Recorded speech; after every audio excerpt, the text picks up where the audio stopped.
First day, Jacob, I'm gonna cut you off because I promised we were going to go to the governor as soon as we had audio and video, and we're going to go to the governor. I so appreciate you bringing us this peaceful protest. Constitutional right to free speech and assembly, to protest their government's actions.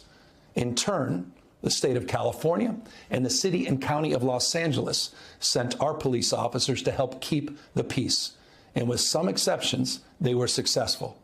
Like many states, California is no stranger to this sort of unrest. We manage it regularly and with our own law enforcement. But this, again, was different. What then ensued was a use of tear gas, flashbang grenades, rubber bullets, federal agents detaining people and undermining their due process rights.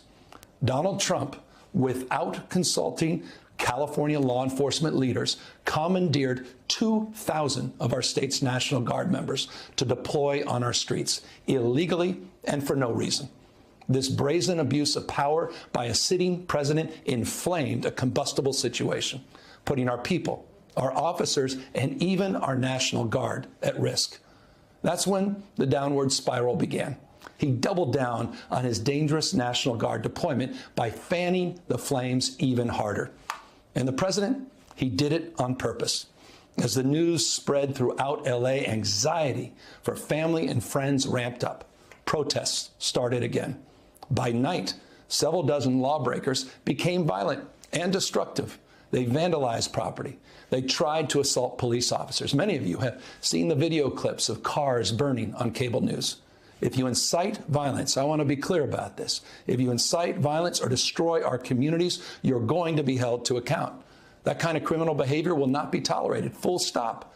Already more than 220 people have been arrested, and we're reviewing tapes to build additional cases, and people will be prosecuted to the fullest extent of the law.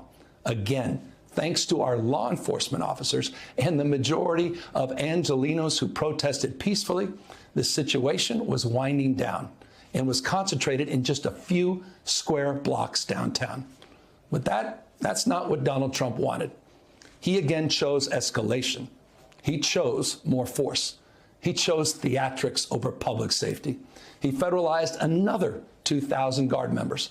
He deployed more than 700 active U.S. Marines.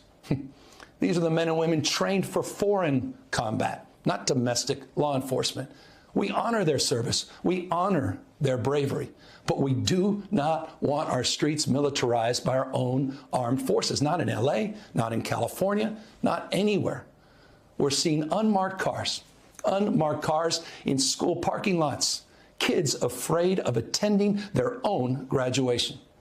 Trump is pulling a military dragnet all across Los Angeles, well beyond his stated intent to just go after violent and serious criminals.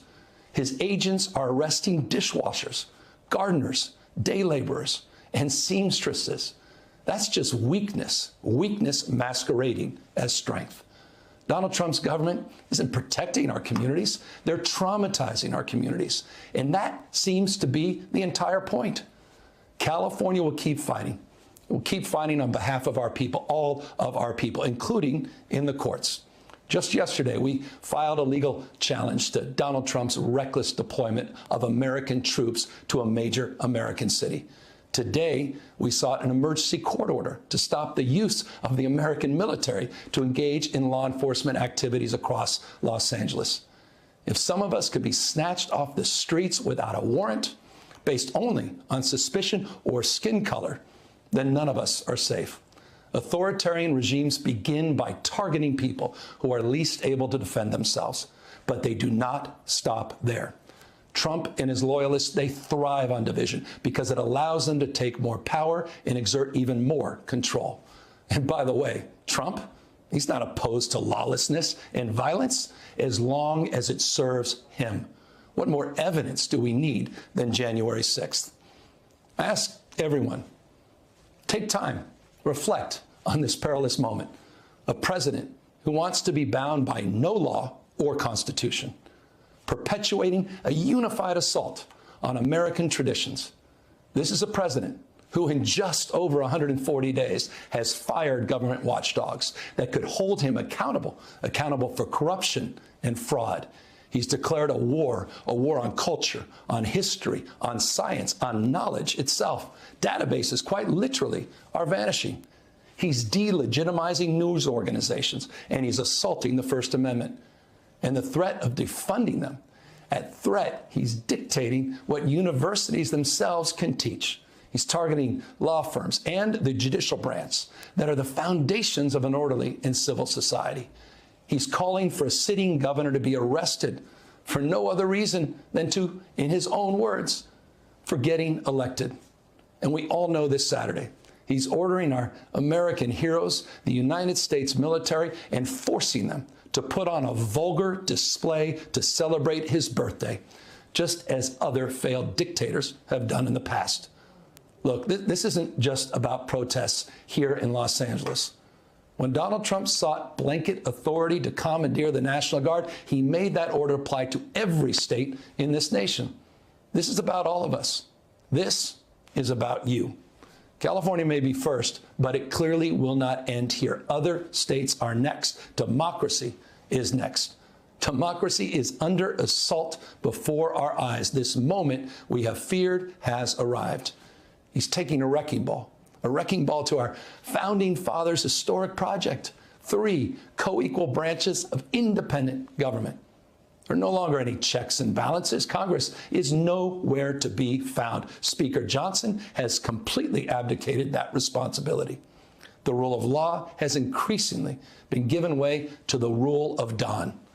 The founding fathers, they didn't live and die to see this kind of moment. It's time for all of us to stand up. Justice Brandeis, he said it best. In a democracy, the most important office, with all due respect, Mr. President, is not the presidency, and it's certainly not governor. The most important office is office of citizen. At this moment, we all need to stand up and be held to account, a higher level of accountability. If you exercise your First Amendment rights, please, please do it peacefully. I know many of you are feeling deep anxiety, stress, and fear, but I want you to know that you are the antidote to that fear and that anxiety. What Donald Trump wants most is your fealty, your silence to be complicit in this moment. Do not give in to him.